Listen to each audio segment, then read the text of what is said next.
नमस्कार, आप सभी का एक बार फिर से स्वागत है हमारे चैनल भक्ति ज्ञान में। आज सुनेंगे सकट चौथ की व्रत कथा। आज सकट चौथ यानी गणेश जी का व्रत है। आज के दिन महिलाएं अपनी संतान के लिए पूरे दिन निर्जल रहकर व्रत करती हैं। रात को चांद आने पर वो उसको अर्घ दे के व्रत खोलती हैं। ऐसा कहा जाता है कि सकट चौथ का व्रत करने से संतान की आयु लंबी होती है और उनके संकट टल जाते हैं। आइए सुनते हैं सकट चौथ की व्रत कथा। एक समय की बात है, एक गांव में एक देवरानी जेठानी रहा करती थी। जेठानी अमीर थी और देवरानी गरीब थी। देवरानी गणेश जी की भक्त थी। देवरानी का पति जंगल से लकड़ी काटकर बेचता था और अक्सर बीमार रहा करता था। देवरानी जेठानी के घर का सारा काम करती और बदले में जेठानी बचा हुआ खाना, पुराने कपड़े आदि उसको दे दिया करती। इस तरह देवरानी का परिवार चल रहा था। माघ महीने में देवरानी ने तिल चौथ का व्रत किया। व्रत आने पर उसने तिल और गुड़ लाकर तिलकूटा बनाया। पूजा करके तिल चौथ की कथा सुनी और तिलकूटा छीके में रख दिया और उसने सोचा चांद उगने पर तिलकूटा लेकर चांद को अर्घ दूंगी और उसके बाद ही कुछ खाऊंगी। कथा सुनकर वो देवरानी अपनी जेठानी के यहाँ चली गई। खाना बनाकर जेठानी के बच्चों से खाना खाने को कहा तो बच्चे बोले, माँ ने व्रत किया है और माँ अभी भूखी है। जब माँ खाना खाएंगी तब हम भी खाएंगे। जेठ जी को खाना खाने को कहा तो जेठ जी बोले, मैं अकेला नहीं खाऊंगा, जब चांद निकलेगा तब हम सब साथ में ही खाएंगे। अब देवरानी बोली, आप मुझे खाना दे दो जिससे मैं घर चली जाऊं। जेठानी ने कहा, आज तो किसी ने अभी तक खाना नहीं खाया, मैं तुम्हें पहले कैसे दे दूं? तुम सुबह सवेरे बचा हुआ खाना घर ले जाना।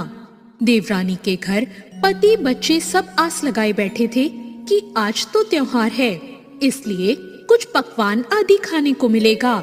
परंतु जब बच्चों को पता चला कि आज तो रोटी भी नहीं है तो बच्चे रोने लगे। उसके पति को भी बहुत गुस्सा आया। उसने कहा, सारा दिन काम करके तुम 2 रोटियां भी नहीं ला सकती तो काम करती ही क्यों हो? पति ने गुस्से में आकर अपनी पत्नी को कपड़े धोने के धोवने से भी मारा। धोवना हाथ से छूट गया तो पाटे से मारा। वो बेचारी गणेश जी को याद करती हुई रोते रोते पानी पीकर सो गई। उस दिन गणेश जी देवरानी के सपने में आए और कहने लगे, धोवने मारी पाटे मारी, सो रही है या जाग रही है? वो बोली, कुछ सो रही हूँ कुछ जाग रही हूँ। गणेश जी बोले, भूख लगी है, मुझे कुछ खाने को दे दे। देवरानी बोली, क्या दूं? मेरे घर में तो अन्न का दाना भी नहीं है। जेठानी बचा हुआ खाना देती थी, आज तो वो भी नहीं मिला। पूजा का बचा हुआ तिलकूटा छीके में पड़ा है, वही खा लो। तिलकूटा खाने के बाद गणेश जी बोले, धोवने मारी पाटे मारी, निपटाई लगी है, कहाँ निपटू? वो बोली, पूरा घर पड़ा है, जहाँ इच्छा हो वहाँ निपट लो। फिर गणेश जी ने बच्चे की तरह बोला, अब पोछूं कहाँ? नींद में मग्न अब देवरानी को बहुत गुस्सा आया। उसने कहा, कब से तंग किए जा रहे हो? वो बोली, ऐसा करो मेरे सिर पर पोंछ लो। और कहाँ पोछोगे? सुबह जब देवरानी उठी तो ये देखकर हैरान रह गई कि उसका पूरा घर हीरे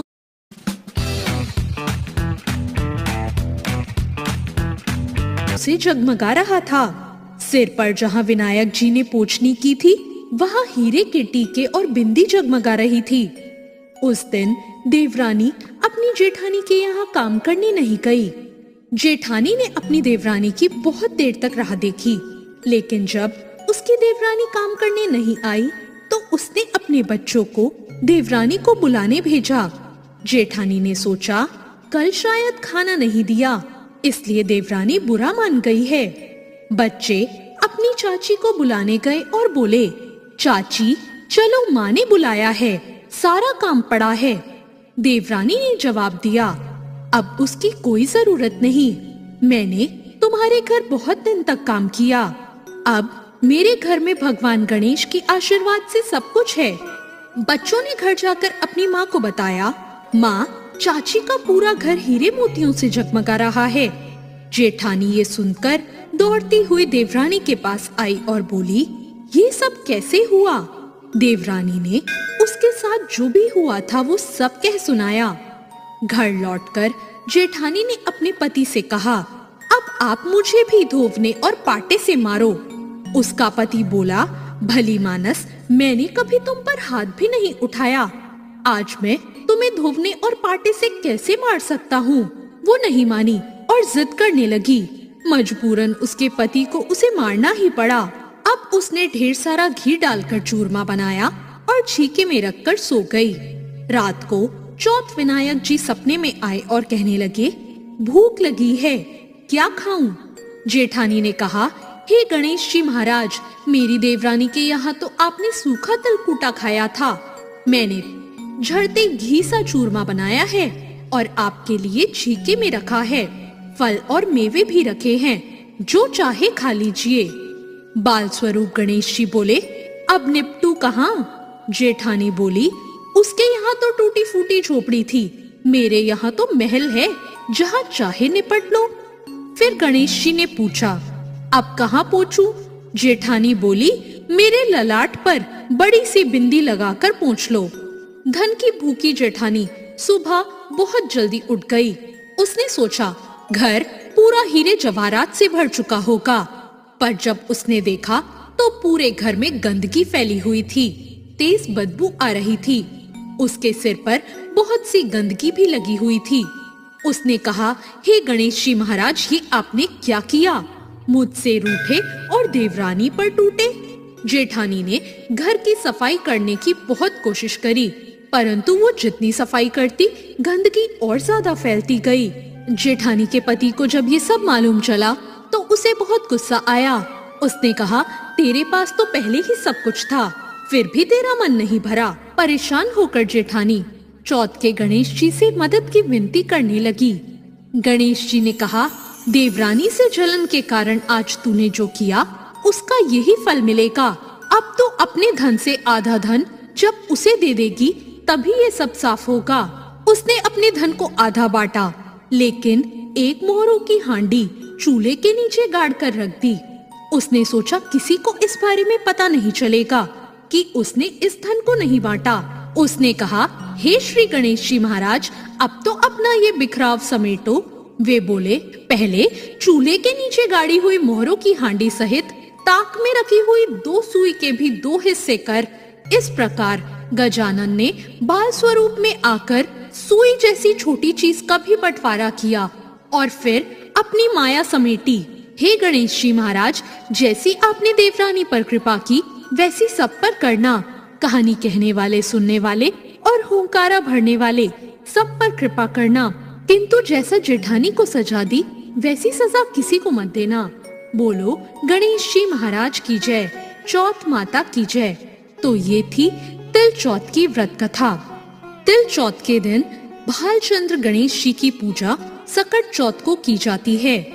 प्रातःकाल नित्य क्रम से निवृत्त होकर गणेश जी की पूजा करें और गणेश जी की वंदना करें। इसके बाद गणेश जी का ध्यान करके पुष्प अर्पित करें और पूरे दिन मन में श्री गणेश जी का नाम का जाप करें। सूर्यास्त के बाद स्नान करके स्वच्छ वस्त्र पहन लें। अब विधि पूर्वक गणेश जी का पूजन करें और एक कलश में जल भरकर रखें। धूप दीप अर्पित करें। नैवेद्य के रूप में तिल और गुड़ के बने हुए लड्डू और घी या गुड़ उन्हें अर्पित करें। इसके बाद गणेश जी की पूजन करें। गणेश जी की पूजा के बाद चंद्रमा को अर्घ दें और धूप दीप दिखाएं। चंद्रदेव से अपने घर परिवार की सुख शांति के लिए प्रार्थना करें और इसके बाद एकाग्रचित होकर कथा सुने और सुनाएं और सभी में तिलकूटे का प्रसाद बांटें। आपको ये कथा कैसी लगी, कमेंट करके जरूर बताएं। साथ ही मेरे चैनल भक्ति ज्ञान को सब्सक्राइब करना ना भूलें।